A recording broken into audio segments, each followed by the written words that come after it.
Hello students, good evening. ये जो classes होंगी इवनिंग वाली, वो आपको बुक 3 से शुरुआत करवाएगी, यानी कि कैश फ्लो स्टेटमेंट। और कैश फ्लो स्टेटमेंट के बाद में हम चलेंगे बुक 2 पे, जहाँ पे हम शेयर कैपिटल और डिबेंचर को समझेंगे, ताकि आपके दोनों टाइप के जो चैप्टर्स हैं वो इक्वल लेवल पे चलते जाएं। दोनों बुक्स, तीनों बुक्स जो हैं, जैसे डी के गोयल के हिसाब से देखेंगे तो 3 बुक्स अवेलेबल हैं, तो वो तीनों बुक्स आपकी साथ साथ में चलती जाएगी। कैश फ्लो स्टेटमेंट में पढ़ा रहा हूँ, one of the best chapter है जिसमें आपका स्कोर बहुत अच्छा जा सकता है, और मेरे साथ में कैश फ्लो स्टेटमेंट पढ़ना आपके लिए बहुत अच्छा रहेगा। मुझे जिन्होंने सिखाया उन्होंने मुझे बेस्ट कैश फ्लो सिखाया है, तो कैश फ्लो स्टेटमेंट मेरे साथ में कंटिन्यू करते हैं। तो शुरुआत करते हैं, अच्छे से इसे समझते हैं, और कौन कौन से रूल्स हम यहाँ पे अप्लाई करेंगे उनको देखते हैं। तो आइए जी शुरुआत करते हैं हमारी कैश फ्लो स्टेटमेंट की। पहले बेसिक समझते हैं, cash flow statement. By the word itself, ये एक क्या है, स्टेटमेंट है। क्या चीज है ये एक तरीके का स्टेटमेंट है। अब स्टेटमेंट है तो कुछ शो तो करेगा ही। स्टेटमेंट शोइंग, क्या शो कर रहा है? Statement showing flow of cash. अब फ्लो भी दो तरीके के होता हैं, कौन कौन से? एक हो जाता है इनफ्लो और एक हो जाता है outflow. Segregated into, segregated into, segregated मतलब बाइफर्केटेड इनटू 3 एक्टिविटीज। कौन कौन सी? 3 एक्टिविटी के अंदर इसको डिवाइड किया जा रहा है। नंबर 1 ऑपरेटिंग,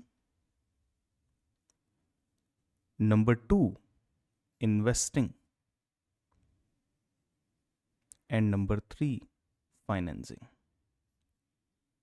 इन 3 एक्टिविटीज के अंडर हम कैश के इनफ्लो एंड आउटफ्लो को बांटेंगे। उसके लिए जो स्टेटमेंट बनाया जा रहा है वो कहलाता है आपका cash flow statement.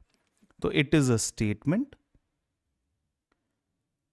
it is a statement showing flow of cash, that is inflow and outflow, segregated into, यानी कि divided into, bifurcated into operating, investing and financing activities. Full stop. इसको मैं और बाइफिकेट या और अलग तरीके से एक्सप्लेन कर सकता हूं। It is a statement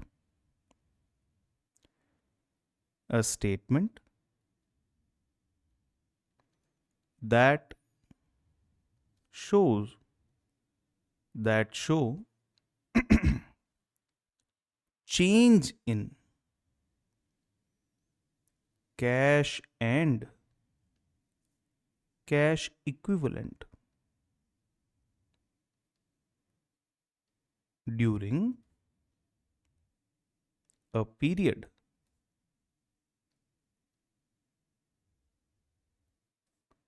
divided into operating, investing and financing activities.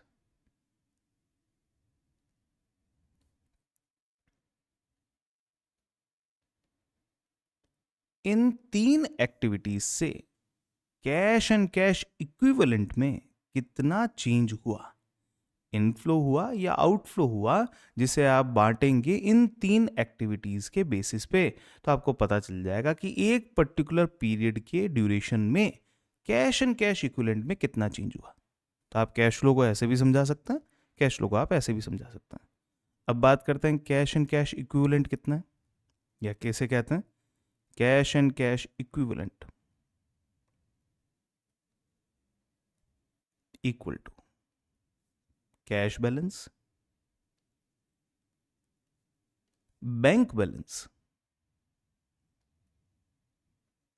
Plus short term marketable securities, marketable securities, ऐसी सिक्योरिटीज जिनको शॉर्ट टर्म में मार्केट किया जा सकता है। मार्केट किया जा सकता है मतलब कैश में कन्वर्ट किया जा सकता है। Current investments, current investments convertible into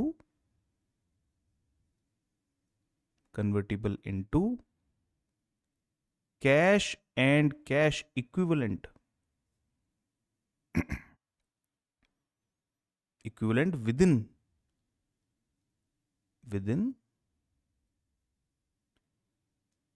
a period of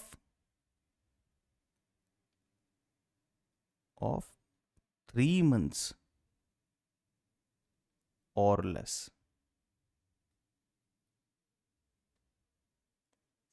3 महीने या उससे कम टाइम पीरियड में अगर किसी सिक्योरिटी को कैश या कैश में कन्वर्ट कर सकते हैं तो उस शॉर्ट टर्म मार्केटेबल सिक्योरिटी को भी कैश एंड कैश इक्विवेलेंट यानी कि कैश और कैश जैसा मानेंगे। क्या मानेंगे उसे?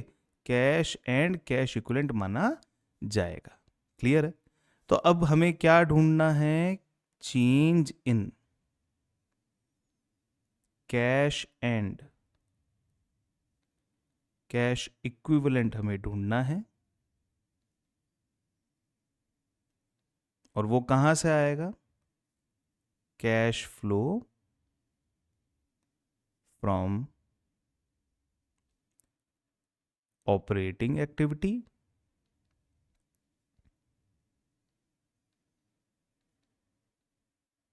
Plus cash flow from investing activities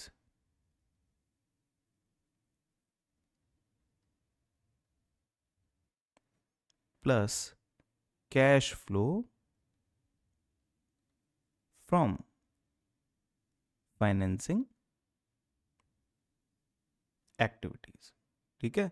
तो change in cash and cash equivalent हमें निकालना है 3 एक्टिविटीज के फाइनल वैल्यूज को टोटल करके, जो है operating activity, investing activity and financing activity. Operating activity का रिलेशन है day to day business operation, business operation, जिन चीजों से बिजनेस चल रहा है एग्जैक्टली वो रेगुलर एक्टिविटीज। इन्वेस्टिंग एक्टिविटी का मतलब है नॉन करंट असेट्स में पैसा या तो लगना या पैसा उनसे आना। फाइनेंसिंग एक्टिविटी का वर्किंग पार्ट है नॉन करंट, या मैं इसे नॉन करंट नहीं कहूंगा, मैं इसे कहूंगा बोरोइंग्स एंड फंड्स। जहां पे भी फंडिंग की बात हो, जहां पे भी मतलब फंडिंग में अगर मैं इक्विटी फंडिंग की बात करूं तो हाँ, जहां पे भी बोरोइंग की बात हो वो सब फाइनेंसिंग एक्टिविटीज के रिगार्डिंग आएगी। अब उसमें इनफ्लो भी हो सकता है, आउटफ्लो भी हो सकता है। इनफ्लो में पैसा आ सकता है, आउटफ्लो में रीपेमेंट किया जा सकता है, आउटफ्लो में रिडेम्पशन किया जा सकता है। तो ये सारी चीज़ें यहाँ पर, ये चैप्टर आप शुरुआत में भी शुरू कर सकते हैं क्योंकि आपको इतने बेसिक चीज़ें बिजनेस स्टडीज़ की क्लास में भी सिखाई जा चुकी होगी क्लास 11th में। ये है हमारा बेसिक। इस बेसिक के बाद हम बात करेंगे फॉर्मेट की। तो अभी तक हमें क्या समझ में आया कि हमें क्या ढूंढना है? हमें change in cash and cash equivalent को ढूंढना है।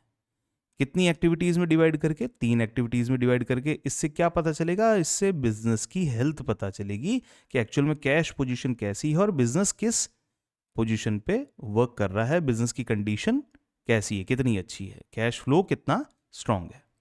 तो इन 3 एक्टिविटीज से हमें ढूंढना है। अब बारी आती है फॉर्मेट की। अब ध्यान दीजिएगा, फॉर्मेट बहुत सारे हैं कैश फ्लो के। मैं जिस फॉर्मेट को सजेस्ट कर रहा हूं मुझे उसमें काफ़ी कंफर्ट लगता है, एग्जाम के लिए ऑल ओके है। आप इस फॉर्मेट से चलेंगे तो आप 1 पेज के अंदर अपना क्वेश्चन जो है वो कंप्लीट कर लेंगे। वर्किंग नोट जो होंगे वो ही 2nd पेज पे जाएंगे। इतनी श्योरिटी से आप काम कर सकते हैं।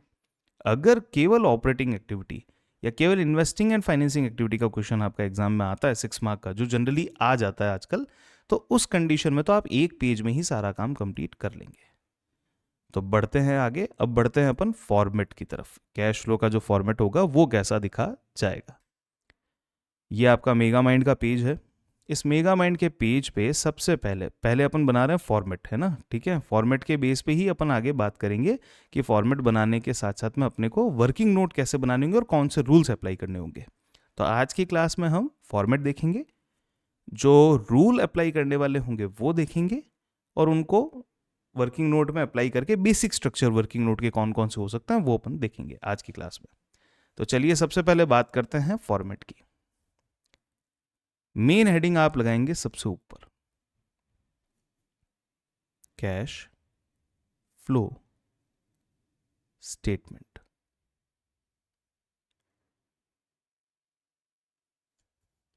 ए, cash flow from operating activities.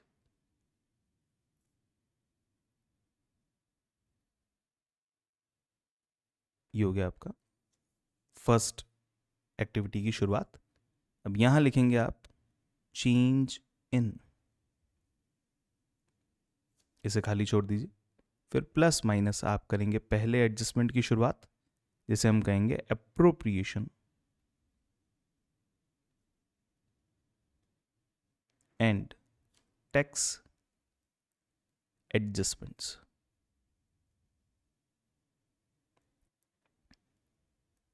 अब 3 लाइन का गैप आपको रखना है, 1 2 3।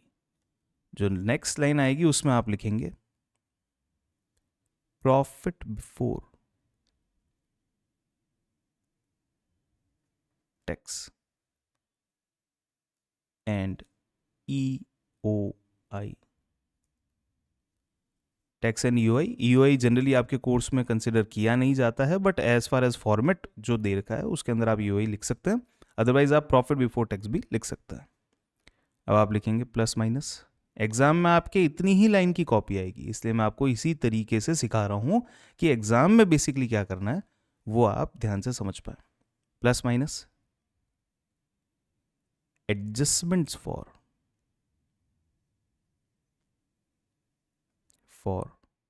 Non operating and non cash items. Non operating non cash items के एडजस्टमेंट करने पड़ेंगे। लाइन छोड़ दीजिए, पहले बेसिक फॉर्मेट, उसके बाद में डिस्कशन होगा। 2 3 4 5, इसे कहा जाएगा operating profit before WC changes.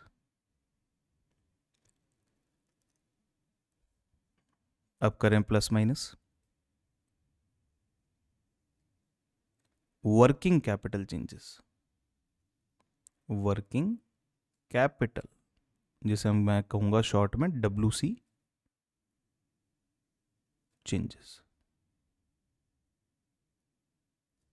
Done.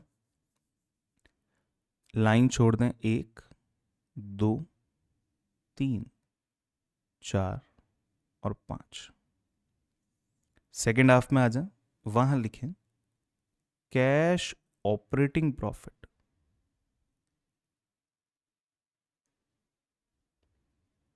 Before tax and EOI। Tax और EOI के पहले का कैश ऑपरेटिंग प्रॉफिट। अब इसमें से माइनस करें टैक्स पेड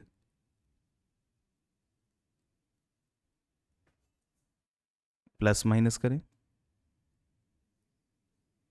EOI एडजस्टमेंट्स, अगर हो तो।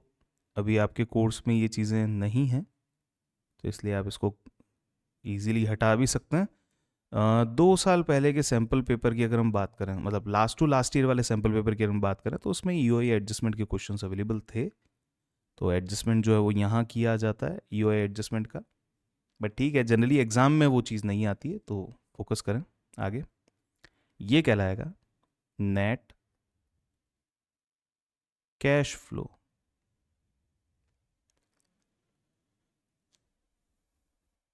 From operating activities.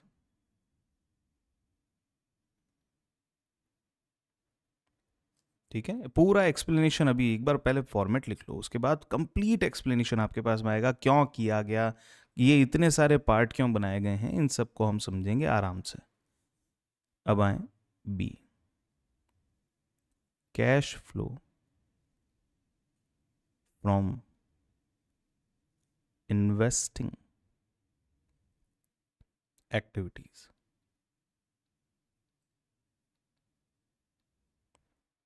आइए,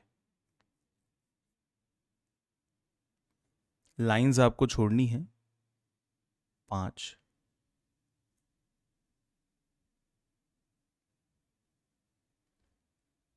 सी, cash flow from financing activities. एक अगर स्टैंडर्ड क्वेश्चन की बात करें कैश फ्लो के रिगार्डिंग, तो इतनी लाइंस एग्जाम के पॉइंट ऑफ व्यू से आपके लिए सफिशिएंट है, जितनी मैं आपको यहां पे बता रहा हूं उतनी। 1 2 3 5 6, डन। ये 6 लाइंस का गैप दे दीजिए। अब लिखा जाएगा चेंज इन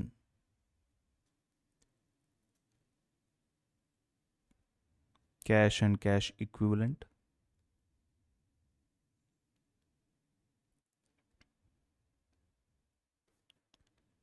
ऐड करेंगे opening cash and cash equivalent,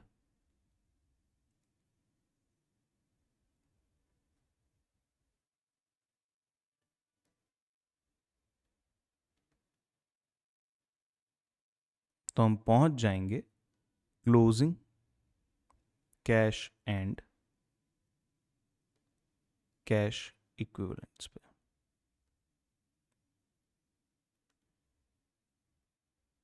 ठीक है, ये इस तरीके से हमारा कंप्लीट 1 पेज फॉर्मेट जो है वो आपके सामने अवेलेबल है। डन।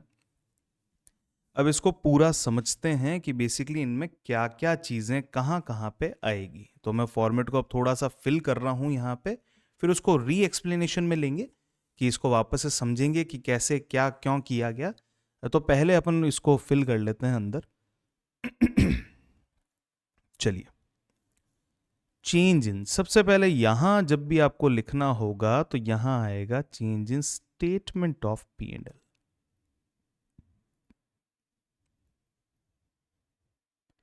मोस्टली केसेस में तो आपको change in statement of P and L मिलेगा। अगर change in statement of P and L नहीं होगा तो रिजर्व एंड सरप्लस लिखा हुआ आएगा, बट आपको 95% चांसेस तो statement of P and L के ही मिलने हैं।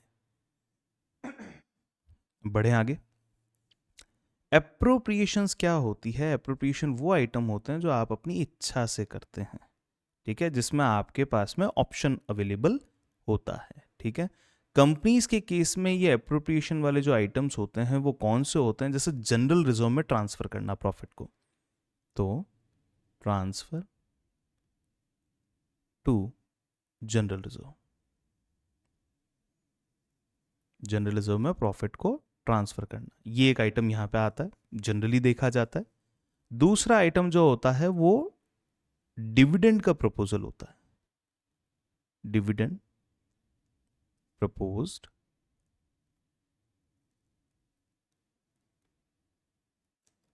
इंट्रिम।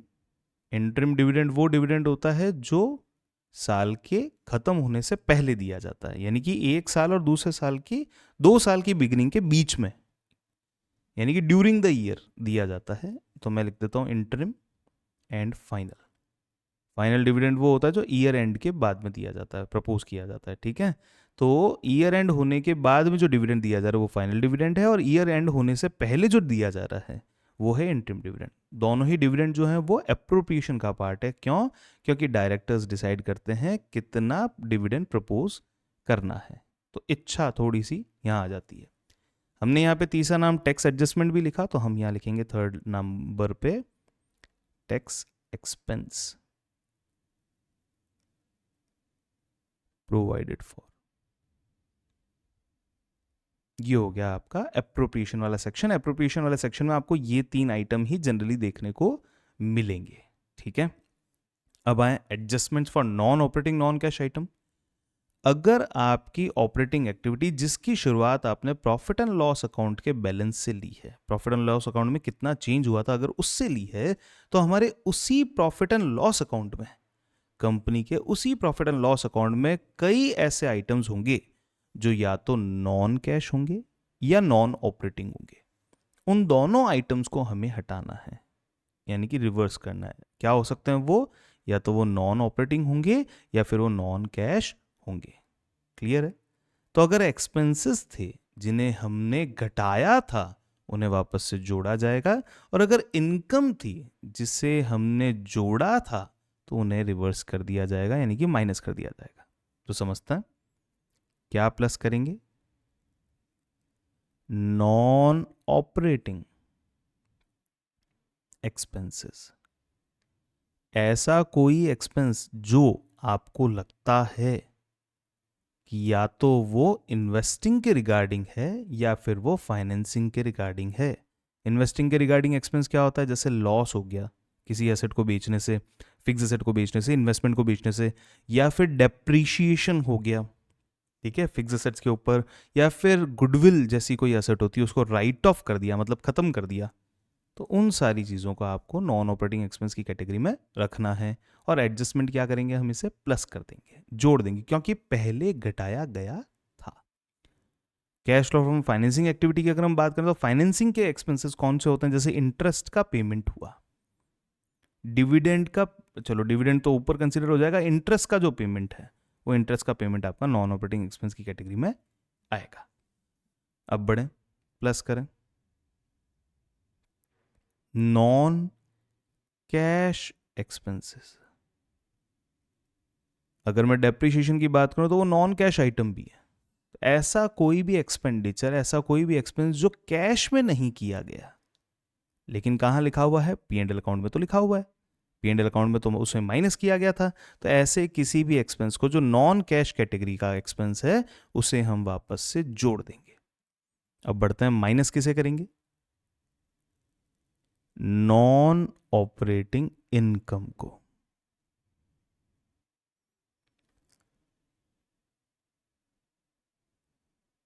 नॉन ऑपरेटिंग इनकम को, नॉन ऑपरेटिंग इनकम जैसे गेन हुआ है आपको इन्वेस्टिंग एक्टिविटी का, कोई किसी इन्वेस्टमेंट को बेचने से फायदा हुआ या किसी फिक्स एसेट को बेचने से फायदा हुआ, तो नॉन ऑपरेटिंग इनकम कहलाएगा।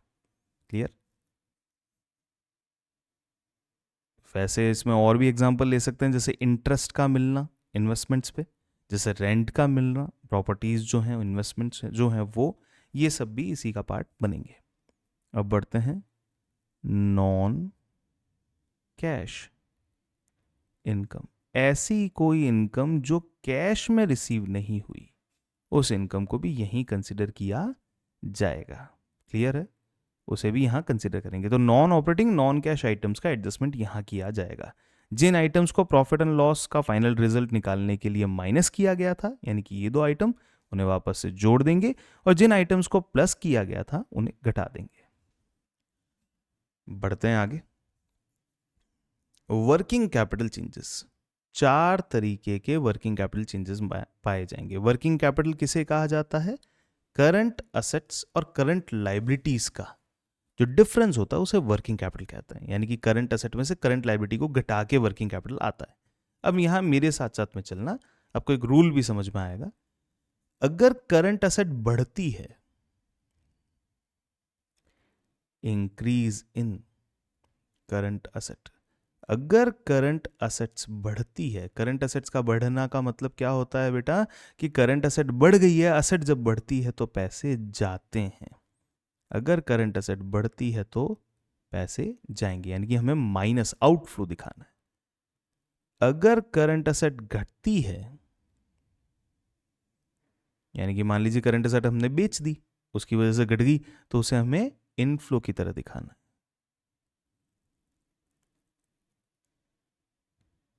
थर्ड वन, अगर करंट लाइबिलिटीज बढ़ती है। लाइबिलिटी बढ़ गई, मान लीजिए लोन ले लिया आपने, एक एग्जाम्पल दे रहा हूँ, लाइबिलिटी बढ़ गई मतलब किसी से उधार ले लिया, पैसा आ गया आपके पास, तो आप उसे प्लस करेंगे, कैश इनफ्लो मानेंगे। Increase in current liabilities. और लास्ट प्लस माइनस करेंगे, डिक्रीज इन करंट लाइबिलिटीज। आपकी कोई लाइबिलिटी थी जो कम हो गई, यानी कि मान लेते हैं आपने पेमेंट कर दिया उसका, तो उससे आपका कैश आउटफ्लो होगा, और आउटफ्लो मतलब माइनस। ये हो गए 4 आइटम यहाँ के। टैक्स पेड का एडजस्टमेंट कर देंगे आप नेक्स्ट लेवल पे। ईओआई एडजस्टमेंट्स भी हो जाएंगे। अब आए इन्वेस्टिंग एक्टिविटी की तरफ। देखिए वैल्यू लिखते हैं। अच्छा, इनको लिखना कहाँ है वो भी मैं आपको बता देता हूँ। ये अंदर की तरफ डेटाज रहेंगे, इनकी जो फाइनल वैल्यू आएगी वो बाहर लिखी जाएगी। यहाँ statement of P and L की वैल्यू फाइनल बाहर लिखी जाएगी। फिर जो profit before tax and EOI item होंगे, तो इन दो आइटम्स का हम फाइनल प्लस माइनस करके जो भी वैल्यू आती है उसे यहाँ लिखेंगे। ये जो नॉन ऑपरेटिंग एक्सपेंसेस है जोड़े जाएंगे, नॉन कैश एक्सपेंसेस जोड़े जाएंगे। नॉन ऑपरेटिंग इनकम को घटाना है, अकाउंटिंग टर्म में माइनस के फिगर को ब्रैकेट से शो किया जाता है। नॉन कैश इनकम को भी घटाना है। फाइनल इसका प्लस माइनस जो भी होगा यहां लिखेंगे, और उसका जो फाइनल डिफरेंस आएगा, मतलब यानी कि ये आइटम और ये आइटम, इन दोनों को फाइनली यहां लिखेंगे। वर्किंग कैपिटल चेंजेस की बात की जाए,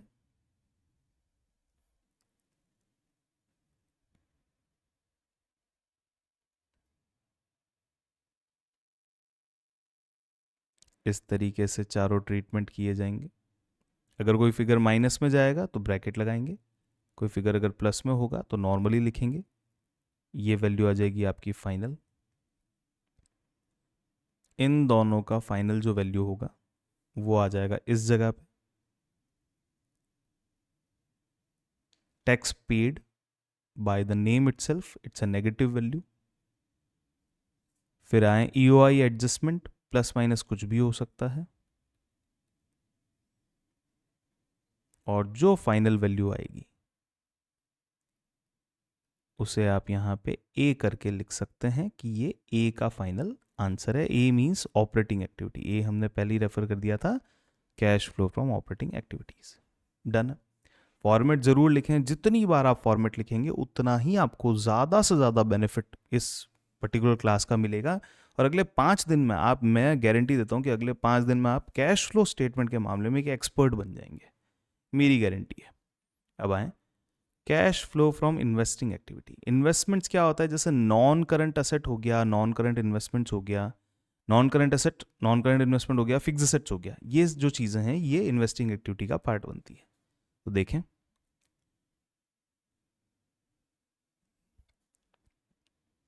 payment for purchase of fixed assets oblique investments. आपने फिक्स असेट्स या इन्वेस्टमेंट्स को खरीदा है, उसके लिए पैसा जाएगा। सेल ऑफ, या हम लिख सकते हैं प्रोसीड फ्रॉम। प्रोसीड मतलब पैसे मिलना, proceed from sale of fixed assets oblique investments.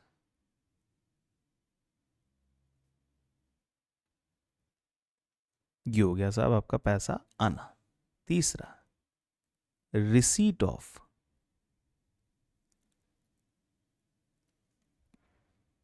Interest comma rent comma royalty.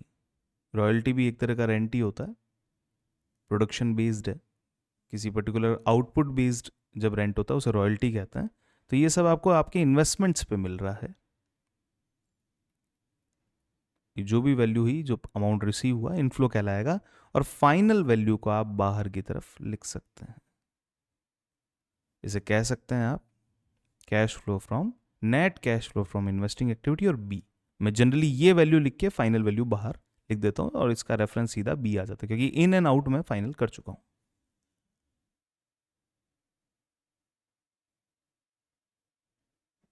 अब आए cash flow from financing activity, proceed from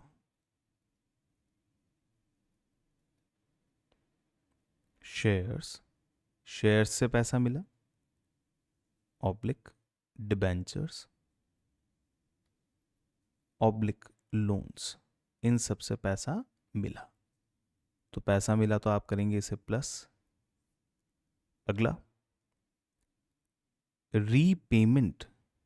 अब रीपेमेंट के अलग अलग नाम होंगे, जैसे शेयर्स के केस में अगर इक्विटी शेयर तो बायबैक बोलेंगे, डिबेंचर होगा तो रिडेम्पशन कहेंगे, लोन होगा तो उसके केस में रीपेमेंट कहेंगे। रीपेमेंट ऑफ शेयर्स, डिबेंचर्स और loan. Done. Number 3, payment of interest and dividend. Dividend का पेमेंट होना, इंटरेस्ट का पेमेंट होना, ये यहां कंसिडर किए जाएंगे। ये पेमेंट है, ब्रैकेट में आएगा, ये रीपेमेंट है, ब्रैकेट में आएगा, और फाइनल जो वैल्यू होगी उसे हम बाहर की तरफ लिखेंगे। डन। अब यहां पे ये है बी, इसे कहेंगे हम सी, और ए बी सी तीनों की फाइनल टोटल प्लस माइनस करके, कुछ प्लस होगा कुछ माइनस होगा, ये टोटल आ जाएगी यहां पे। Done. Opening cash and cash equivalent जितना भी दिया जाए उसे यहां रख के इन दोनों का फाइनल प्लस माइनस जो भी बनता है वो अगर आप करेंगे कंप्लीट तो आपको क्लोजिंग की वैल्यू मिल जाएगी। आपको आपके क्वेश्चन को सॉल्व करने के लिए एक मिलेगी बैलेंस शीट,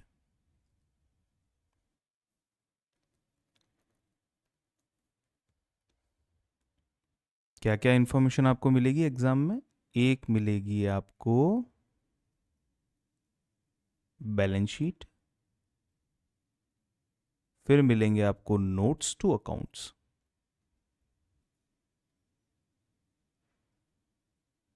एंड फिर मिलेंगे आपको एडिशनल इन्फो। और इन तीन के बेसिस पे आपको या तो पार्शियल कैश फ्लो या फुल कैश फ्लो स्टेटमेंट बनाने का पूछा जा सकता है, बनाने की रिक्वेस्ट की जा सकती है एग्जाम में। मार्किंग 6 मार्क्स हैं, छोटे क्वेश्चंस भी इसके ऊपर आते हैं, 1 मार्क 1 मार्क कैटेगरी के जो क्वेश्चंस हैं वो भी कैश फ्लो स्टेटमेंट से आते हैं, तो एक सफिशिएंट मार्किंग इसमें आपको अवेलेबल हो जाती है। क्लियर है? अब मैं आपको सिखाऊंगा 4 रूल। आज की क्लास को कंप्लीट करने से पहले ये 4 रूल सीखना आपके लिए बहुत ज़रूरी है। अगर ये 4 रूल आप सीख लेते हैं तो आप 90% कैश फ्लो स्टेटमेंट सॉल्व कर पाएंगे बहुत ईजिली। क्लियर है? बाकी कुछ चीज़ें आपको सीखनी पड़ेगी, जैसे अकाउंट कैसे बनाना है वो अपन सीखेंगे, वैसे क्लास 11th में आप ऑलरेडी सीख चुके हैं। तो अब आएँ, अब जो हम आगे बढ़ने वाले हैं उसमें हम सीखेंगे 4 golden rules of cash flow. ये किसी बुक में आपको नहीं मिलेंगे, इसलिए फोकस पूरा यहाँ पे रखिएगा, और गारंटी देता हूँ कि इसके बाद में आपका कैश फ्लो स्टेटमेंट बहुत जल्दी सॉल्व होगा। आइए, क्या लिखना है हमें? हमें लिखना है 4 golden rules, 4 golden rules of cash flow statement. Cash flow statement को बनाने के 4 गोल्डन रूल मैं आपको लिखवा रहा हूं। One of the best thing है जो मैं आपको पढ़ाऊंगा पूरे सेशन में, उसमें सबसे अच्छी चीज़ों में से एक चीज़ है आपकी ये। देखिए, आप जब मेरे साथ में पढ़ाई करेंगे ना तो आपको बहुत सारी चीज़ें काफ़ी डिफरेंट तरीके से सीखने को मिलेगी। कई बार होता है एक चीज़ को एक तरीके से सीखने में समझ में नहीं आता। तो मेरे साथ में ऐसा नहीं होगा, मैं आपको कई अलग अलग तरीकों से इन चीज़ों को सिखाता जाऊंगा बार बार। तो उनमें से एक तरीका है ये 4 मेरे गोल्डन रूल, इसको आपको समझना है, इसको बड़े अच्छे तरीके से लेके चलना है। आइए, पहला गोल्डन रूल है फ्रेंड एनिमी रूल।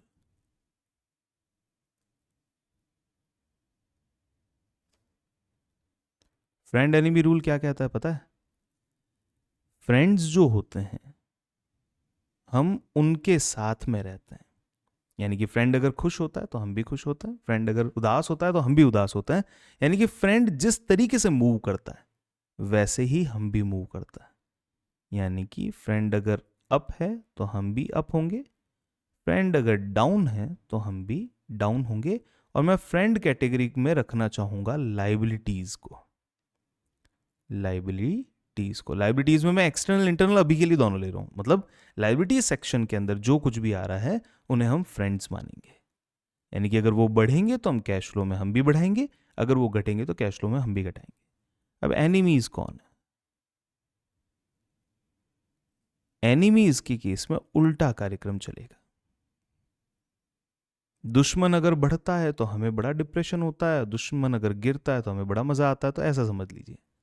तो एनिमीज के केस में उल्टा चलेगा ये रूल। और क्या चलेगा? जैसे एनिमीज बढ़ेंगे तो हम घट जाएंगे, और एनिमीज अगर घट जाएंगे तो हमें बड़ा अच्छा लगेगा, हम फायदे उठाएंगे। एक जनरल कंसेप्ट है। तो हम क्या कह सकते हैं इसको कहेंगे असेट्स। यानी कि कैश फ्लो पे असेट्स का इंपैक्ट उल्टा होता है। अगर असेट्स बढ़ती है तो कैश जाता है। अगर मैं अपने ऑफिस में एक कंप्यूटर और नया खरीद लूं तो क्या होगा? कैश जाएगा। तो असेट के बढ़ने से कैश जाता है, यानी कि असेट जो है वो कैश की एनिमीज है। ये रूल आपको याद रखना है। 90% चांसेस में 90%, चलो 90% नहीं लिखता हूं, 80% लिख देता हूं, 80% चांसेस में आपको इस रूल को अप्लाई करना पड़ेगा। और मैं गारंटी देता हूं कि आपका कैश फ्लो इतने स्मूथ तरीके से भागता जाएगा जिसकी कोई लिमिट नहीं है। Number 2, entry exit rule. बड़े ध्यान से इस रूल को देखना, ये एक तरीके का सेफ्टी रूल है। कौन सा रूल है? सेफ्टी रूल है, जो आपको 5% हेल्प करेगा। लेकिन वो 5% भी ऐसी जगह पे हेल्प करेगा जो आपके कैश फ्लो में डायरेक्शन चेंज कर सकता है, बहुत बड़ा नुकसान करवा सकता है अगर ध्यान नहीं दिया तो वो 5% आपके बहुत काम आएगा। Entry exit rule. एंट्री कौन सी एक्टिविटी में? एंट्री इन्वेस्टिंग एक्टिविटी और फाइनेंसिंग एक्टिविटी में। एंट्री लेने के लिए ट्रांजैक्शन का बैंक के थ्रू होना जरूरी है, यानी कि एग्जैक्टली इनफ्लो या आउटफ्लो का होना जरूरी है, तभी आप इन्वेस्टिंग या फाइनेंसिंग में लिख सकते हैं। क्लियर है? यानी कि अगर मैं बोलूं कि डेप्रिशिएशन ऑन फिक्स एसेट, अब डेप्रिशिएशन की एंट्री क्या बनती है? Depreciation account debit to fixed asset. इसमें बैंक तो आया ही नहीं, यानी कि इन्वेस्टिंग या फाइनेंसिंग एक्टिविटी में इस आइटम को नहीं लिखा जा सकता। अब आए एग्जिट। एग्जिट क्या है? ऑपरेटिंग एक्टिविटी से नॉन ऑपरेटिंग आइटम्स को, नॉन कैश आइटम्स को बाहर निकाला जाता है। तो नॉन एग्जिट, अच्छा एग्जिट किससे? ऑपरेटिंग एक्टिविटी से। ऑपरेटिंग एक्टिविटी से किसे बाहर निकालना है? ऑपरेटिंग एक्टिविटी से बाहर निकालना है non cash oblique non operating items को बाहर निकालना है। यानी कि ऐसा कोई आइटम जो इन्वेस्टिंग या फाइनेंसिंग के रिगार्डिंग है उसे आपको बाहर निकालना पड़ेगा। ठीक है? ये 5% ये वाला रूल आपके काम आएगा ही आएगा। अब बढ़ते हैं आगे। नंबर 3, यह है अकाउंट लेजर रूल। आपके क्वेश्चन की शुरुआत ही इस रूल से होगी, अकाउंट लेजर रूल। सॉल्यूशन जब शुरू करोगे ना आप, तो आपके सॉल्यूशन की शुरुआत में सबसे पहले आप अकाउंट्स बनाएंगे, जो भी रिक्वायर्ड अकाउंट होंगे, तो ये आपको आपके सॉल्यूशन को कंप्लीट करने में 10% जितना हेल्प देगा और काफ़ी इंपॉर्टेंट आपका काम कंप्लीट कराएगा। ध्यान रखना, ये रूल कब लगेगा? जब आपने कोई अकाउंट बनाया है, वर्किंग नोट जब आपने बनाया है, अकाउंट एज वर्किंग नोट। बहुत इंटरेस्टिंग चीज़ है, बड़े ध्यान से समझना। बहुत सारे वर्किंग नोट कल की क्लास में हम करेंगे, तो ध्यान रखना कि अकाउंट लेजर रूल से वर्किंग नोट के अंदर अगर आपने कभी अकाउंट बना दिया है तो आपको बहुत ही आसानी से उसमें कैश फ्लो के एडजस्टमेंट करने में हेल्प ये रूल करेगा। पूरा लेजर अकाउंट बन जाए उसके बाद check only bank and P&L items, पूरा लेजर अकाउंट बन जाए ना। मैं लेजर अकाउंट सिखाऊंगा आपको, सारे वर्किंग नोट कैसे बनाने वो सिखाऊंगा। किसी ने आज तक कंपनी अकाउंट्स भी नहीं सीखा है ना, वो मेरे से कैश फ्लो पढ़ लेना, आपको कैश फ्लो के अंदर 100% श्योरिटी में दे दूंगा कि आपको कैश फ्लो कंप्लीट करना आ गया, मैच करना आ गया। Check only bank and P&L। एक बार अगर आपका पूरा अकाउंट बन जाए तो उसके बाद में क्या देखना है आपको? उस अकाउंट में केवल बैंक की पोस्टिंग और P&L की पोस्टिंग। नंबर 2, डेबिट आइटम्स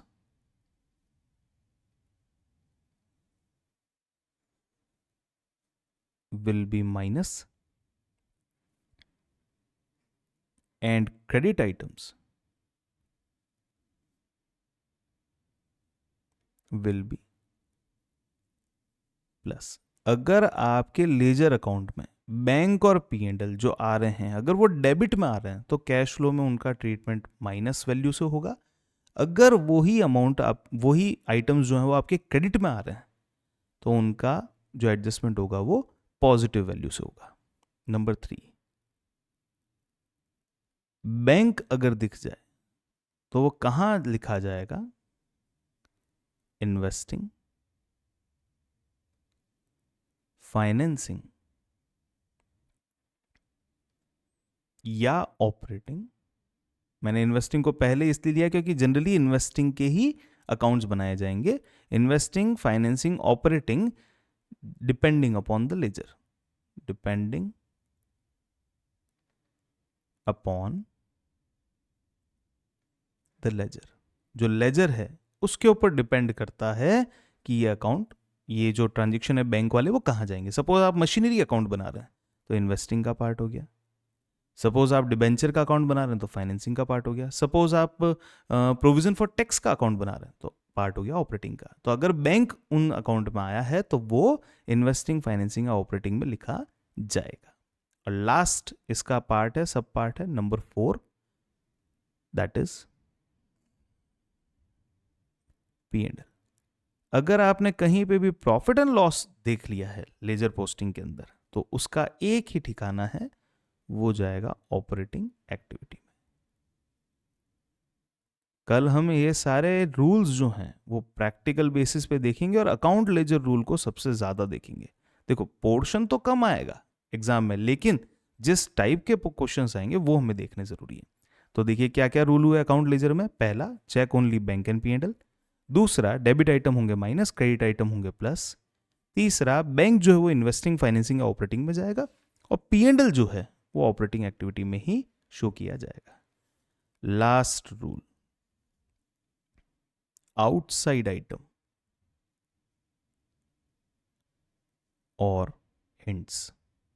अगर आपको बैलेंस शीट के अंदर या बैलेंस शीट के बाहर कोई हिंट मिला है किसी चीज के बारे में, सपोज रेट ऑफ इंटरेस्ट दे रखी है तो इंटरेस्ट का पेमेंट हुआ होगा, ये आपकी अजम्पशन है और जो सही भी है, या कोई आउटसाइड आइटम दे रखा है जो बैलेंस शीट के अंदर जिसकी वैल्यू नहीं है लेकिन बाहर अलग से एक वैल्यू आपको मिल रही है, इसके टू साइडेड